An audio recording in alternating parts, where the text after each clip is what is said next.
সেদিন বিকেলে হালকা বৃষ্টি পড়ছিল। রাস্তার পাশে কৃষ্ণচূড়া গাছের নিচে দাঁড়িয়েছিল হৃদয়। তার চোখ বারবার রাস্তার দিকে চলে যাচ্ছিল, কারণ সে জানতো আজ মায়া আসবে। মায়া ছিল তার জীবনের সবচেয়ে সুন্দর মানুষ, যে শুধু হাসলেই মনে হতো পৃথিবীটা একটু বেশি সুন্দর হয়ে গেছে। সবকিছু শুরু হয়েছিল 3 বছর আগে। কলেজের প্রথম দিন, নতুন ক্লাস, নতুন মানুষ। হৃদয় একদম চুপচাপ স্বভাবের ছিল, ক্লাসের শেষ বেঞ্চে বসে থাকতো। হঠাৎ একদিন পাশে এসে বসেছিল মায়া।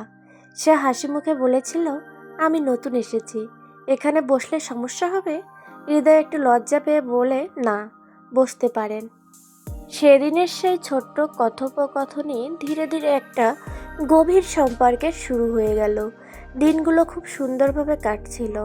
কলেজ শেষে তারা প্রায়ই হাঁটতে বের হতো, কখনো নদীর ধারে বসতো, কখনো বা পার্কে। মায়া অনেক স্বপ্ন দেখত।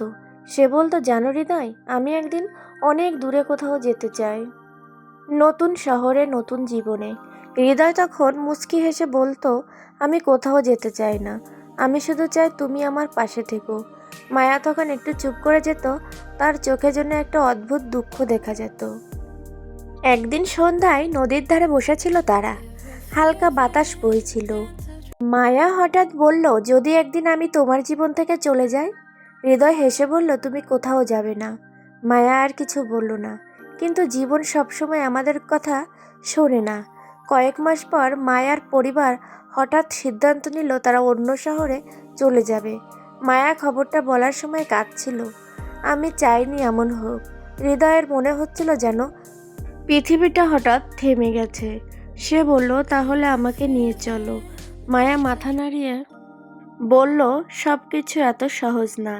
শেষ দেখা হয়েছিল সেই কৃষ্ণচূড়া গাছের নিচে, যেখানে তাদের গল্প শুরু হয়েছিল। মায়ার চোখ ভেজা ছিল।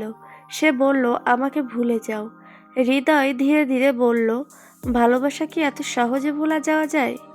মায়া উত্তরে দিল, না। শুধু ধীরে ধীরে হাঁটতে শুরু করলো।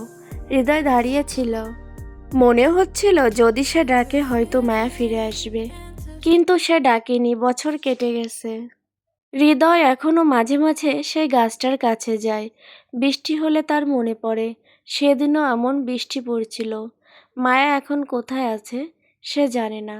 হয়তো সে সুখে আছে, হয়তো তার নতুন জীবন শুরু হয়েছে। কিন্তু হৃদয়ের জীবনে মায়া আজও একটা অসমাপ্ত গল্প, একটা গল্প যার শেষ নেই, শুধু অপেক্ষা আছে। আর কিছু স্মৃতি যেগুলো কখনোই মোছা যায় না। সব কিছুর শেষ হয়েছে, কিন্তু অপেক্ষা আজও শেষ হয়নি।